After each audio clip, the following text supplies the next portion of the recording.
ఎందుకు వచ్చామని అడిగే అధికారం వాళ్ళకి లేదు.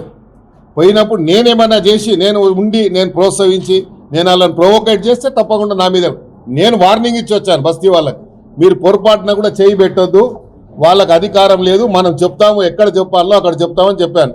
రైట్ ఫోరంలో చెప్తానని చెప్పాను.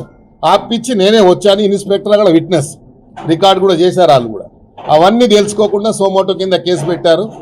కాబట్టి ఇది వ్యక్తిగతంగా పోతున్నది ఇష్యూ. కాబట్టి వ్యక్తిగతంగా ఎంత తీసుకున్నా పర్లేదు. ఇలాంటి ఆఫీసర్ చాలా చూశాను నేను. ఇంకా దీని ఎన్ని కాన్సిక్వెన్సెస్ ఏదున్నా ఎదురిచ్చేవాడిని నేను. గుండె ధైర్యంతో ఎమ్మెల్యే వచ్చినని ఎల్లయ్యగాడు మల్లయ్యగాడు గెలిపిస్తే రాలేదు. ఇట్లా ఉంటే చాలా మందిని చూసాను.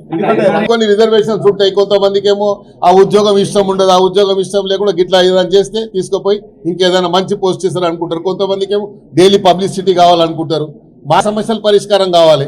మాకేం మేము పబ్లిక్ లైఫ్లో ఇన్నేళ్ళ నుంచి ఉన్నాము, ఇన్నేళ్ళ నుంచి ప్రజల మధ్యలో ఉన్నాము, ప్రజా సమస్యలు తెలిసిన వాళ్ళము, ప్రజల ఎట్లా ఎదుర్కోవాలి, కష్టాలు ఎదుర్కోవాలి తెలిసిన వాళ్ళము. తెలుగుదేశం పార్టీ 19 సంవత్సరాలు అధికారంలో ఉంటే 19 సంవత్సరాలు ఆపోజిషన్ ఎమ్మెల్యేగా పోరాడి చెలో అసెంబ్లీ కార్యక్రమంలో నెత్తులు వలిగి బుల్లెట్లు మా పక్క పైన పోయినా భయపడలేదు. కేసులు అప్పుడు 190 కేసులు పెట్టారు.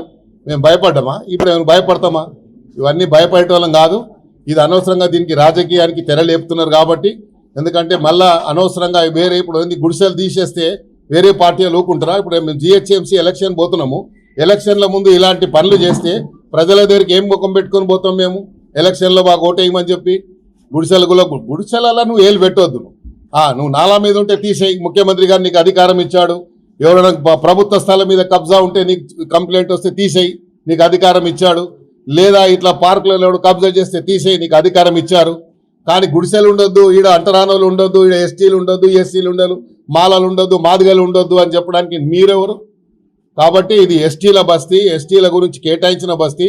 వాళ్ళకు ప్రభుత్వ పరంగా గజెట్ ఇచ్చి వాళ్ళకు ఇయర్ మార్క్ చేసి ఫౌండేషన్ వేసి కాలమ్స్ లేసాయాడ. బిల్డింగ్స్ ఆల్రెడీ ఒక స్టేజ్కి వచ్చాయి. వచ్చిన తర్వాత బడ్జెట్ లేక అది ఆగింది. బడ్జెట్ లేక ఆగింది కాబట్టి బడ్జెట్ వస్తుంది. రేపు ముఖ్యమంత్రి గారు వచ్చిన తర్వాత బడ్జెట్ ఇచ్చి వాళ్ళకి దారి లేకుండా చేస్తున్నారు. మా ఆవేదన ఏంది, వాళ్ళకి దారి లేకుండా చేస్తున్నారు. పార్కు ఒకటి తీసుకోవాలి, వద్దంటలేండి. నేనే కట్టిస్తా అని చెప్పిన, నా బడ్జెట్ ఇస్తా అని చెప్పాను. ప్రైవేట్ వాళ్ళతో ఎందుకు కట్టిస్తున్నారు? ప్రైవేట్ వాళ్ళు వాళ్ళ సొంత ఆస్తి లేక కూర్చొని కట్టిస్తున్నారు. వాళ్ళని ఏమోరి ప్రోత్సహిస్తున్నారు. డిపార్ట్మెంట్తో చేయించండి. డిపార్ట్మెంట్తో చేయిస్తే నేను కూడా కూర్చుంటా ఆడపోయి. ప్రైవేట్ వాడు ఎట్లా కూర్చొని కట్టిస్తాడు? వానికి ఏం అధికారం? అదే ల్యాండ్లో ఒక 2 వ్యక్తులు దాని వెనుకనే ల్యాండ్లో బాగా జప్తా కంపౌండ్ వాళ్ళు వేసుకుని అసలైన తొలి వెలుగు. ఫాలో వాట్సాప్ @తొలి వెలుగు official.